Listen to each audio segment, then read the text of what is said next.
Welcome back to Whispers in the Ash, where the embers still glow with forgotten secrets, and the truth is rarely what it seems. From the shadowed confines of a solitary existence, a horrifying reflection revealed a monstrous truth, only for the memory to be cruelly snatched away. Now, a spectral wanderer among the ghoulish host, this alienated being is haunted by echoes of a forgotten terror. What unspeakable origins lie buried beneath the veil of oblivion, silently shaping their grotesque destiny? The smoke has cleared, and the pieces are starting to align. Let's delve deeper.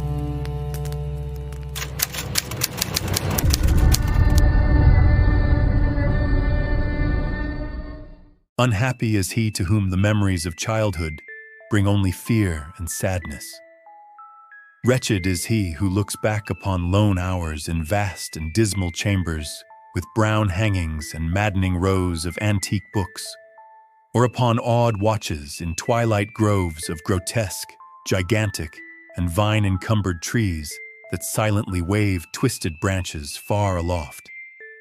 Such a lot the gods gave to me, the dazed, the disappointed, the barren, the broken, and yet I am strangely content and cling desperately to those sear memories when my mind momentarily threatens to reach beyond to the other. I know not where I was born, save that the castle was infinitely old and infinitely horrible, full of dark passages and having high ceilings where the eye could find only cobwebs and shadows. The stones in the crumbling corridors seemed always hideously damp, and there was an accursed smell everywhere, as of the piled-up corpses of dead generations. It was never light, so that I used sometimes to light candles and gaze steadily at them for relief. Nor was there any sun outdoors, since the terrible trees grew high above the topmost accessible tower. There was one black tower which reached above the trees into the unknown outer sky, but that was partly ruined and could not be ascended, save by a well-nigh impossible climb up the sheer wall, stone by stone. I must have lived years in this place, but I cannot measure the time. Beings must have cared for my needs, yet I cannot recall any person except myself, or anything alive but the noiseless rats and bats and spiders. I think that whoever nursed me must have been shockingly aged, since my first conception of a living person was that of something mockingly like myself, yet distorted, shriveled, and decaying like the castle.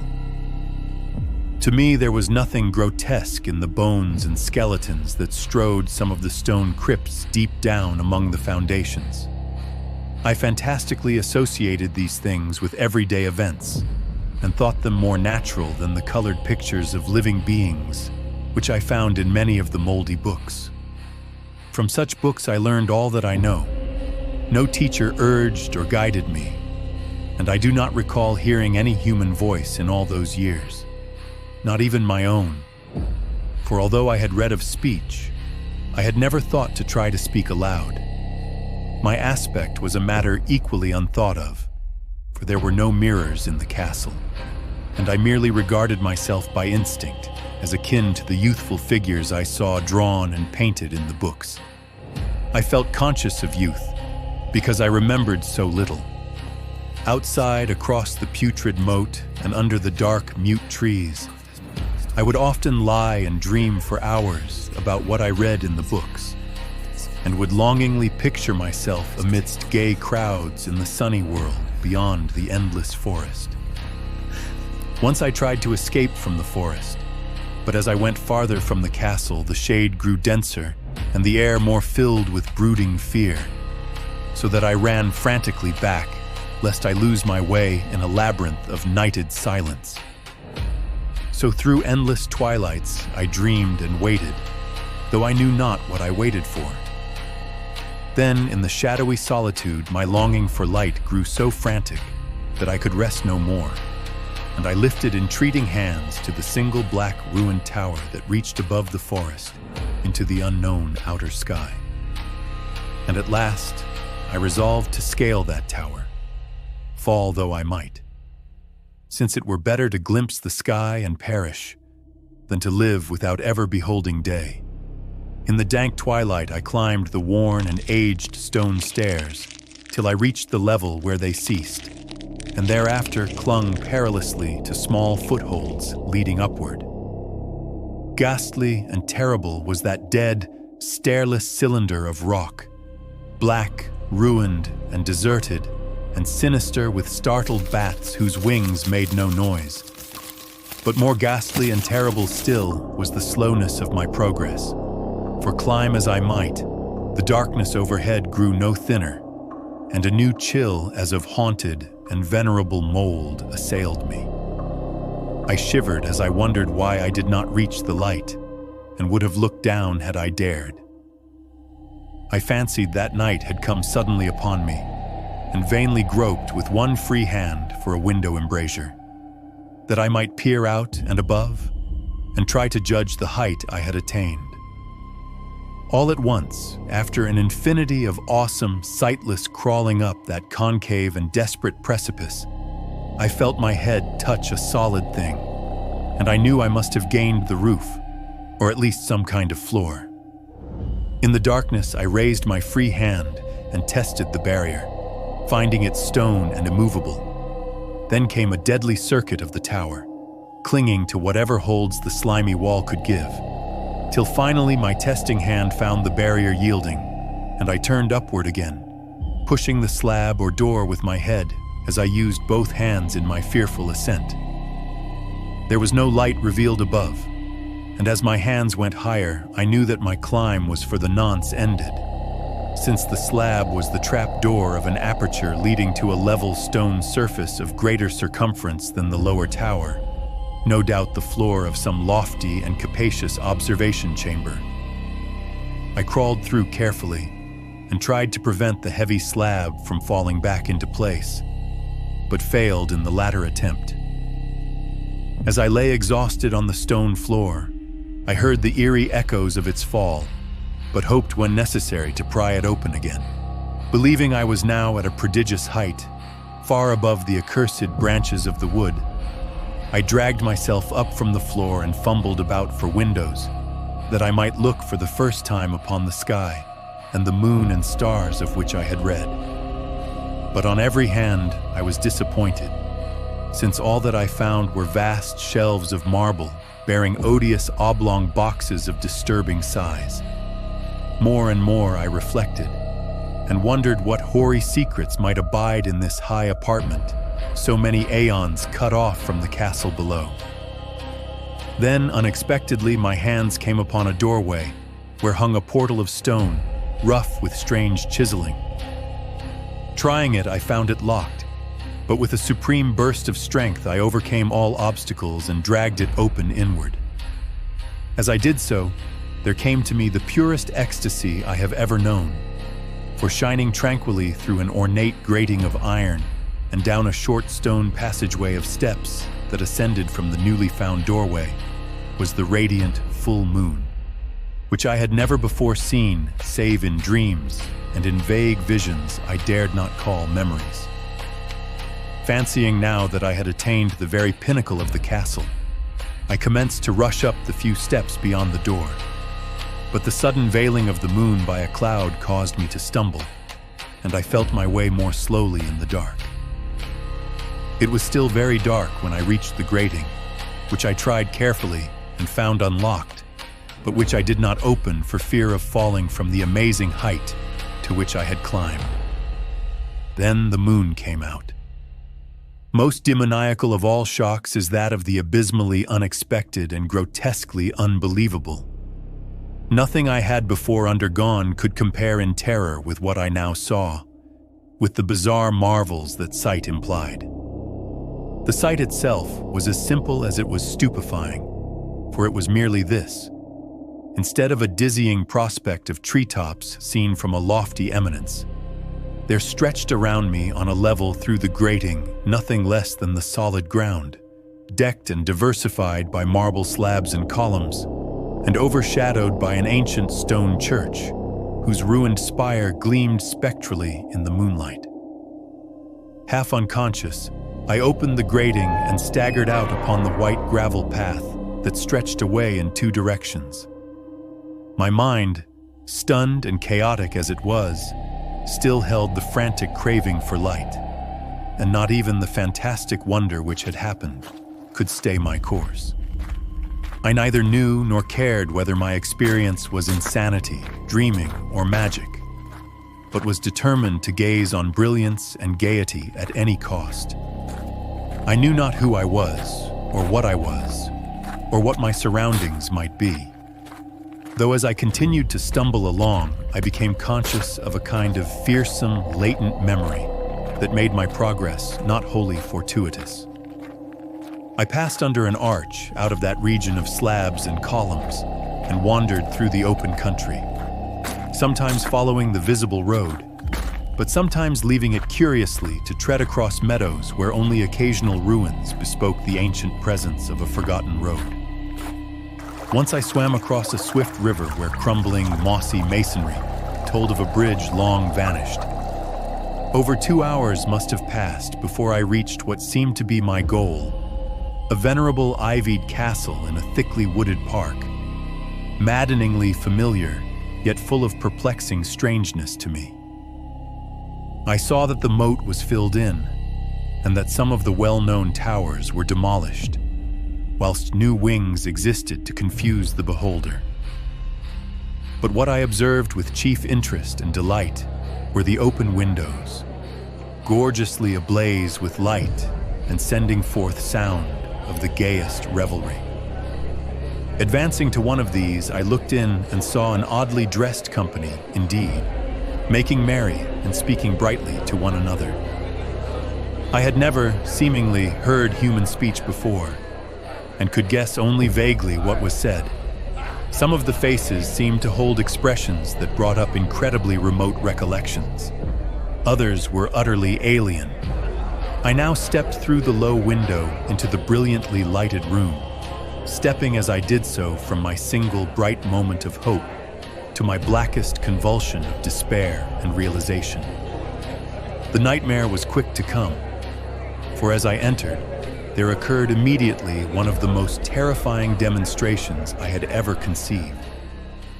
Scarcely had I crossed the sill when there descended upon the whole company a sudden and unheralded fear of hideous intensity, distorting every face and evoking the most horrible screams from nearly every throat. Flight was universal, and in the clamor and panic, several fell in a swoon and were dragged away by their madly fleeing companions. Many covered their eyes with their hands and plunged blindly and awkwardly in their race to escape, overturning furniture and stumbling against the walls before they managed to reach one of the many doors. The cries were shocking, and as I stood in the brilliant apartment alone and dazed, listening to their vanishing echoes, I trembled at the thought of what might be lurking near me unseen. At a casual inspection, the room seemed deserted, but when I moved toward one of the alcoves, I thought I detected a presence there, a hint of motion beyond the golden arched doorway leading to another and somewhat similar room. As I approached the arch, I began to perceive the presence more clearly, and then, with the first and last sound I ever uttered, a ghastly ululation that revolted me almost as poignantly as its noxious cause.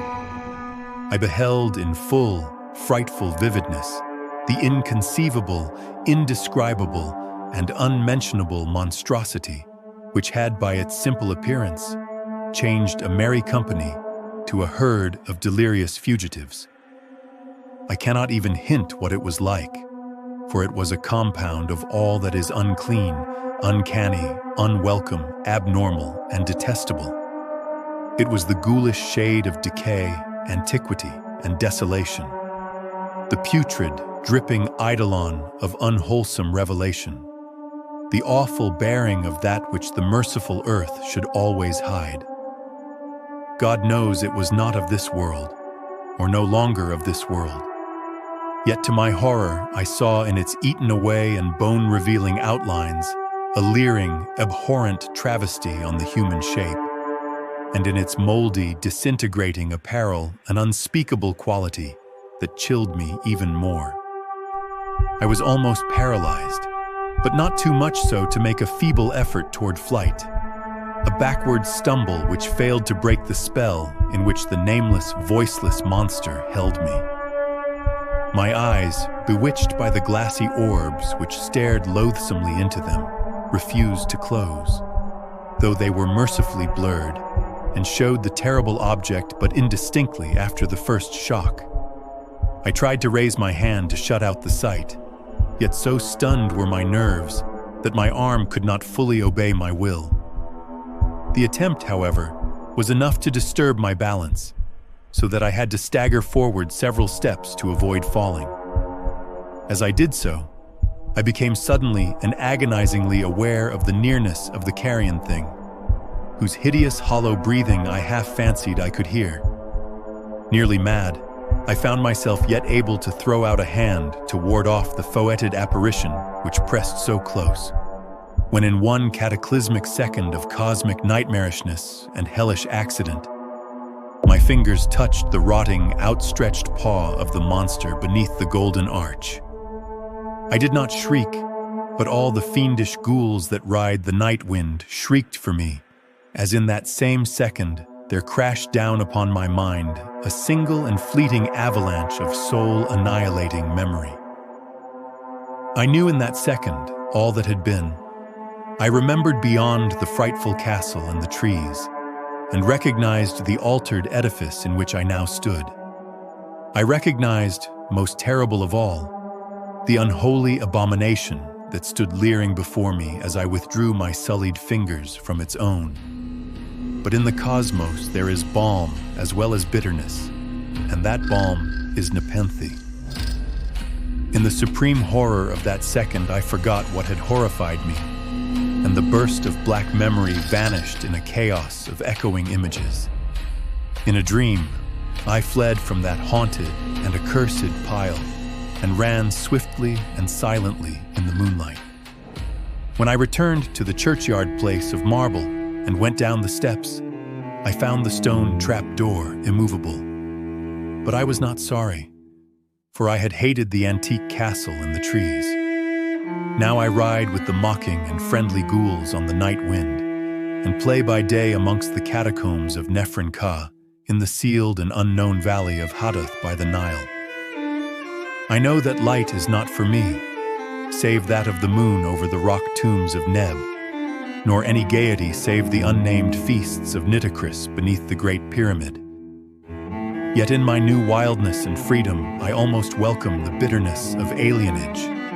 For although nepenthe has calmed me, I know always that I am an outsider, a stranger in this century and among those who are still men. This I have known ever since I stretched out my fingers to the abomination within that great gilded frame, stretched out my fingers and touched a cold and unyielding surface of polished glass.